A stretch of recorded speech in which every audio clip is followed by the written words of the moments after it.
Hello everyone, welcome to English classes by Anita. Students, today I am going to explain lesson number 10, The Storm at Night, given in class 3, Gulmohar Reader, Golden Jubilee Edition. Students, I will read this lesson line wise and explain in Hindi. So be with me and get ready for understanding. Before you read, play this game with your friend. यानी कि इस game को अपने दोस्तों के साथ खेलो. Close your eyes and imagine it is raining outside. यानी कि अपनी आंखें बंद करो और कल्पना करो कि बाहर बारिश हो रही है. Can you hear the rain drops falling. क्या तुम बारिश की गिरने की आवाज़ सुन सकते हो. वॉट डू यू सी. तुम क्या देखते हो. स्मेल. क्या सूंघते हो और क्या महसूस करते हो. Talk to your friend and share your thoughts. अपने दोस्तों से बात करो और अपने विचारों को एक दूसरे से शेयर करो. Now let's make it's more fun. चलो इसको और ज़्यादा मज़ेदार करते हैं. Close your eyes again and imagine a big storm outside. मतलब कि अपनी आंखें दोबारा बंद करो और कल्पना करो कि बाहर तूफान आ रहा है. Can you hear the thunder. क्या तुम गड़गड़ाहट सुन सकते हो. What do you see and feel now. तुम क्या देखते हो और क्या महसूस अब करते हो. Share the compare your ideas with your friend. और अपने इस आइडियाज़ को, अपने विचार को अपने दोस्तों के साथ, यानी कि सबसे पहले आपने बारिश की कल्पना की, अब आप तूफान की कल्पना कर रहे हैं और दोनों आइडियाज़ को अपने दोस्तों के साथ एक दूसरे के साथ शेयर करो, यानी कि आदान प्रदान करो. We are use to sudden storm up here high in the hills. यानी कि हमें अचानक से तूफान आने का जो पहाड़ियों पे रहने का जो अनुभव है, यानी कि ऊंची पहाड़ियों पे हमें अचानक से तूफान का आदत है. The two building in which I live has for over 100 years stood against the force of the wind and rain. यानी कि जो ओल्ड बिल्डिंग जिसमें हम लोग रहते हैं, यानी कि पुराना सा जो घर है उसमें जिसमें हम रहते हैं, फॉर ओवर 100 ईयर्स यानी कि सैकड़ों सालों से, stood against the force of wind and rain यानी कि बारिश और तूफान के ताकत के सामने खड़ा है. मतलब कि 100 सालों से वो इस बारिश और तूफान को झेल रहा है. It is 2 stories building. यानी कि यह 2 मंजिला भवन है. And I live on the upper floor with my adopted family. मतलब कि मैं उसके अपर फ्लोर पे रहता हूँ, यानी कि ऊपर वाली मंजिल पे मैं रहता हूँ. While my adopted family 4 children and their parents live down stair. और जिसने मुझे गोद लिया है और 4 बच्चे, यानी उनके माता पिता और उनके 4 बच्चे डाउन स्टेयर्स यानी कि नीचे वाली मंजिल पे रहते हैं. The roof is made of tin sheets. यानी कि जो घर है उसकी जो छत है वो टिन शीट की बनी हुई है. With a ceiling of wooden boards. और उसकी जो सीलिंग है वो लकड़ियों के बोर्ड से बने हुए हैं. It had held fast in other storms. और it held fast in other storm मतलब ये हमेशा से जो तेज़ तूफान आया हमेशा से खड़ा रहा, हमेशा से उसने झेला. बट दैट नाइट, लेकिन उस रात, the wind came rushing at us with a woo. यानी कि जो हवा थी वो बहुत तेज़ी से, रशिंग मतलब होता है बहुत तेज़ी से, स्पीड से आई. With us with a woo यानी कि वू की आवाज़ का, यानी कि जब बहुत ज़्यादा हवा चलती है, बहुत ज़्यादा तूफान तेज़ होता है तो आवाज़ आती है. रशिंग यानी कि ज़ोर से हवा की आवाज़ आई. The old roof groaned and clattered for many hours. और जो पुरानी छत थी वो कराहता रहा. The old roof groaned and clattered for many hours यानी कि कई घंटों तक जो पुरानी छत थी वो ग्रून्ड यानी कि कराहता रहा. क्लैटर्ड फॉर मैनी आवर्स यानी कि उसकी जो आवाज़, क्लैटर्ड मीन्स होता है made a loud hard sound because they hit against one another. यानी कि जब कोई मेटलिक साउंड होता है और एक दूसरे से टकराने की आवाज़ आती है उसी को क्लैटर्ड कहते हैं. तो जो पुरानी छत थी वो कराहता रहा और जोर की एक दूसरे से टकराने की आवाज़ आती रही. The rain hit the window. जो खिड़की थी, जो बारिश थी उसने विंडो पे, खिड़की पे हिट किया. And the lights kept coming and down. और जो बिजली था वो आता जाता रहा. We could not sleep but we stayed in bed for warmth and comfort. We could not sleep, हम सो नहीं सके, लेकिन हम पूरे टाइम बिस्तर में और आराम के लिए और थोड़ी गर्मी के लिए बिस्तर में छुपे रहे. आफ्टर अबाउट 4 आवर्स, 4 घंटों के बाद, the roof could take it no more. जो छत थी वो बहुत ज़्यादा फिर रुक नहीं पाई, यानी कि बर्दाश्त, उस बारिश और तूफान को बर्दाश्त नहीं कर पाई. My part of it was the first to go. जो मतलब मैं जिस रूम में था उस छत का जो मेरा वाला हिस्सा था सबसे पहले वो उड़ गया. यानी कि वो चली गई। The wind got under the roof until, अब जो हवा थी वो छत के नीचे आने लगी। विथ तब तक आती रही। With a ripening sound the metal sheet blew up, जब तक कि उसका जो मेटल शीट था वो जब तक कि वो नहीं उड़ गया, मतलब फाड़ते हुए जो सीट थी उसको फाड़ते हुए जो हवा थी बहुत तेज से उसको फाड़ते हुए उड़ा ले गई। Some of them drop with claps like thunder on the road below, और उसमें से कुछ रोड पे ऐसे गिरा, नीचे जो सड़क पे ऐसे गिरा जैसे कि कोई बिजली कड़की हो, यानी कि कड़कड़ाहट की आवाज़ के साथ वो रोड के किनारे गिरा। आई थॉट, मैंने सोचा, well nothing can be done now, मैंने सोचा कि ठीक है, अब कुछ इसका कुछ भी नहीं हो सकता, मतलब सारी छत उड़ चुकी है, अब इसका कुछ भी नहीं हो सकता। बट सडनली, लेकिन अचानक, I felt icy water on my face, मैंने एक ठंडी बारिश की बूंदें यानी कि ठंडी बारिश अपने चेहरे पे महसूस की। आई लीप्ड फ्रॉम माई बेड, मैं अपने जो बिस्तर से मैं उछल पड़ी। A large part of the ceiling had blown of, यानी कि मेरी जो छत का जो बड़ा सा हिस्सा था वो उड़ चुका था।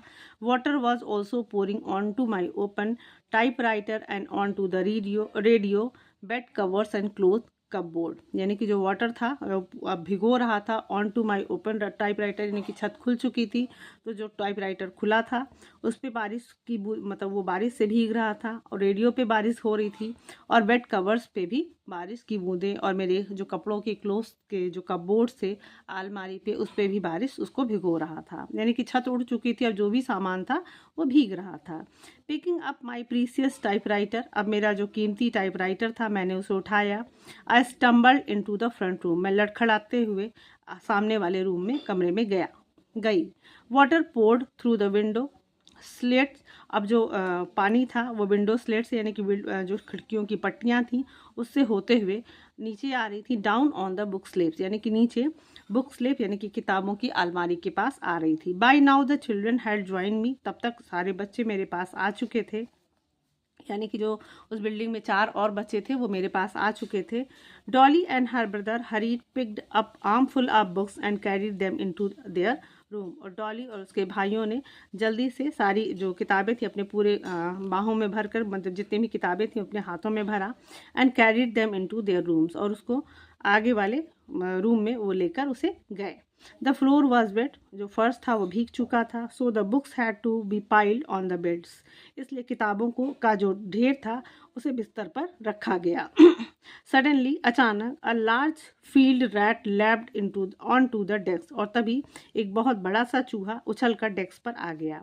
Dolly squealed and ran for the door, Dolly जो है चीखी और दरवाजे की तरफ दौड़ती हुई गई। It is all right said Mukesh her brother, यानी कि उसके भाई मुकेश ने कहा कि सब ठीक है। He is only looking for shelter from the storm, वो तूफान से यानी कि तूफान से अपने आप को बचाने की कोशिश कर रहा है, यानी कि जो चूहा उछला था वो अपने आप को बारिश और तूफान से बचाने की कोशिश कर रहा है। 2 रूम्स वर नाउ रूफलेस, अब दो रूम था, 2 कमरा था, उसकी जो छतें थी वो बिना छत की हो चुकी थी। We saw flashes of lightning and then the lights went out, और हमने देखी we saw flashes of lighting, मैंने हमने एक बहुत ज़ोर से बिजली की चमक देखी और जो लाइट्स थी वो चली गई, यानी कि बिजली चली गई। The children's father had already found a lamp and we went to on moving books papers and close to the children room, तो जो बच्चों के पिता थे उन्हें पहले ही एक लैम्प मिल चुका था, और हम सब we went on moving books, हमने किताबें पेपर्स और सारे कपड़े बच्चों के कमरे में ले जाकर रखना, मतलब हम लोग रखते रहे। आवर फीट वर फ्रीजिंग, हमारे पैर जम रहे थे, यानी कि ठंड से जम रहे थे। Tables and chairs were piled high with books, और जो मेज़ थे कुर्सियाँ थीं उसके ऊपर ऊंची ऊंची किताबों का ढेर लगा दिया गया था, यानी कि सारी किताबें इकट्ठे करके हमने मेज़ पे और चेयर पे रख दिया था। The beds were pushed into the driest corner of the children's room, और जो बिस्तर था उसे धकेल कर सूखे कमरे के जो सूखा सा हिस्सा था, यानी कि सूखा सा जो कोना था बच्चों के रूम में, उस वहाँ तक उसे ढकेल कर दिया गया था। We spend the rest of the night huddled in blankets and quilts, और हम लोगों ने पूरी रात बिस्तर ब्लैंकेट्स और क्विल्ट के ढेर में बिताए, यानी कि उसके बीच में छिपकर बिताए। While the storm blue outside, तब तक यानी कि पूरी रात आंधी और तूफान पूरी रात चलता रहा बाहर। स्लोली, धीरे धीरे, द विंड स्टॉप, हवा रुक गई, and it began to snow, और फिर उसके बाद यानी कि बर्फ गिरना शुरू हो गया। Snowflakes floated in the air and fell through the gaps in the ceiling. Snowflake यानी कि बर्फ के जो टुकड़े थे वो तैरते हुए हवा में तैर रहे थे, और जो सीलिंग से गैप था उसके थ्रू होते हुए अंदर आ रहे थे। सेटलिंग एवरीवेयर, चारों तरफ वो सेटलिंग मतलब जम रहे थे। अर्ली नेक्स्ट मॉर्निंग मतलब कि जल्दी ही दूसरे सुबह, we found the windows panes covered with snow and icicles. तो हमने देखा कि हमारी जो खिड़कियां थी, विंडो पैन्स थे यानी कि खिड़कियों के जो शीशे थे वो बर्फ से ढके हुए थे, और बर्फ़ के टुकड़े, आइसल्स मतलब होता है जो रूफ से या छत से जो बर्फ़ जमते एक नुकीला सा आकार ले लेती है, उसी को हम कहते हैं बर्फ़ का टुकड़ा, जो नुकीला आकार का टुकड़ा। तो हमने देखा कि अपने विंडो पैन्स खिड़कियों में कि बर्फ़ के टुकड़ों से जमे हुए थे, और आइसल्स यानी कि छत की टॉप से बर्फ़ के नुकीले टुकड़े यानी कि पत्थर जमे हुए थे। Then the rising sun shone through the gaps in the ceiling and turned everything to gold.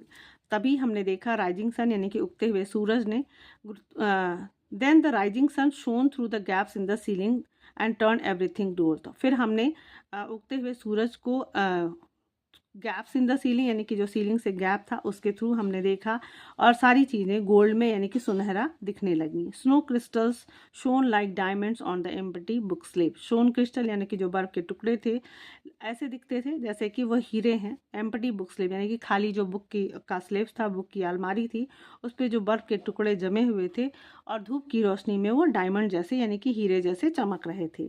The children's father went out to find a carpenter and a tinsmith. बच्चों के जो पिता थे वो कारपेंटर यानी कि बढ़ई को लेने गए और टिन स्मिथ को लेने गए। The rest of us started putting things in the sun to dry out. और जो बाकी हम लोग बचे हुए थे वो हम लोगों ने जो गीली चीज़ों को बाहर धूप में सुखाने के लिए रखना शुरू कर दिया। बाय इवनिंग, और शाम होने तक, we had got much of the roof on again. और अब हमारे पास पूरी पर्याप्त फिर से छत हो चुकी थी। It is much improve roof now. अब इस मतलब पहले से भी ज़्यादा इम्प्रूव हो चुकी थी, पहले से ही भी ज़्यादा अच्छी हो चुकी थी। And we look forward to the next storm with confidence. और अब हम अगली तूफान के लिए पूरे कॉन्फिडेंस के साथ तैयार थे।